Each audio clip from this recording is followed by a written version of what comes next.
Hi folks, welcome to another one of our board reviews. This time we've got a Firewire Lost collaboration for you. This is the brand new Rocket V2. We've obviously got the standard Rocket and this is the new model.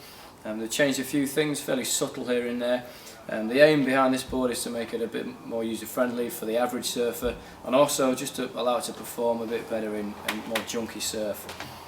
Subtle differences, but one of the most obvious ones are the actual rocker lines of the board, which have been changed a fair bit. Still plenty of tail rocker, enough to jam some pretty tight turns and make it nice and pivotal, be able to actually still get those vertical turns up the face, but it has been reduced. To counterbalance that, therefore, they've actually added a bit of nose rock up the front. That's basically just to stop you digging the nose in through turns, etc.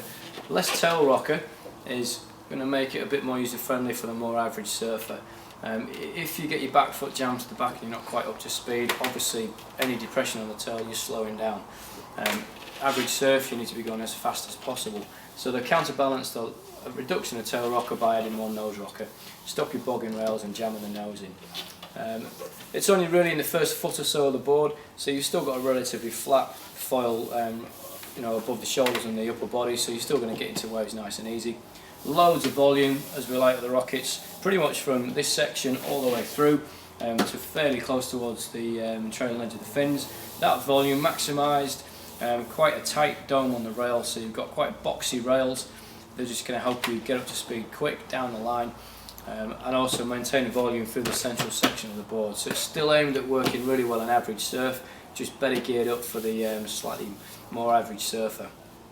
Maybe even a good surfer who just wants to up his wave count, wants a board that's going to be a bit faster, a bit more forgiving as well. So if you're not surfing as often as you like, this board's going to be far more forgiving. It's not going to be catching rails and kind of chucking you off when you're not quite up to speed.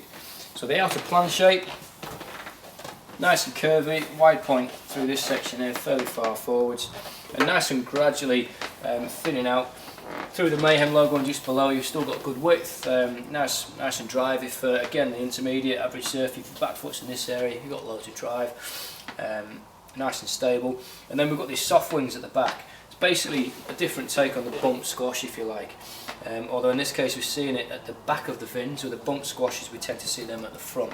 So what this is doing, it's still maintaining the width and the drive through the front fins, but bringing the tail down relatively narrow through the two diamond tail tips. That's just going to keep the board nice and stable, easy to turn. The diamond tail with the pin there is going to give it a little bit more legs when the surf gets to say head high, maybe even a little bit bigger.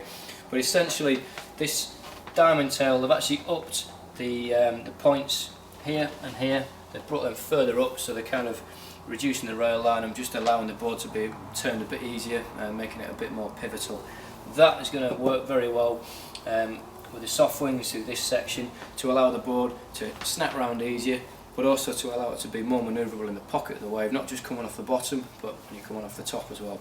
So it's trying to make this as performance orientated as possible without losing too much volume and without adding too much tail rocker, which can make surfing a small wide board pretty difficult when the surf's pretty average. So changes to the actual template, changes to the rocker, maximum volume through the board. Still going to be really popular, cracking East Coast board, even through the summer months for the guy that still wants to be able to go out and average surf and maximise it really. So subtle changes, but with this kind of construction, super lightweight, super strong. Firewire FST, got the parabolic rail which is going to keep the board nice and lively underfoot. Super strong with the deck, so if you are in the kind of ability level where you're trying aerial stuff like that, you're not going to be caving these decks in, absolutely bulletproof. And it's worth looking at the models that Lost and Firewire collaborate with. These are the models that Lost are kind of proud of, and these are the models that are going to sell well. And to be able to get these style of boards in this construction that are going to last a hell of a lot longer, it's just better for everyone really. So the new V2 Rocket, a slightly detuned version for the average surfer to maximise average waves. I think we'll be seeing a fair few of these in the water. If you haven't tried one, come into the shop and have a look. It'd be highly recommended to add to your quiver. Go really well alongside a slightly more high performance shortboard, or it'd be the perfect board to drop down to for a guy who's been riding a big guy shortboard who want something a bit smaller, a bit more manoeuvrable without losing that volume and that flotation. Cracking board, available online now. Thanks for watching.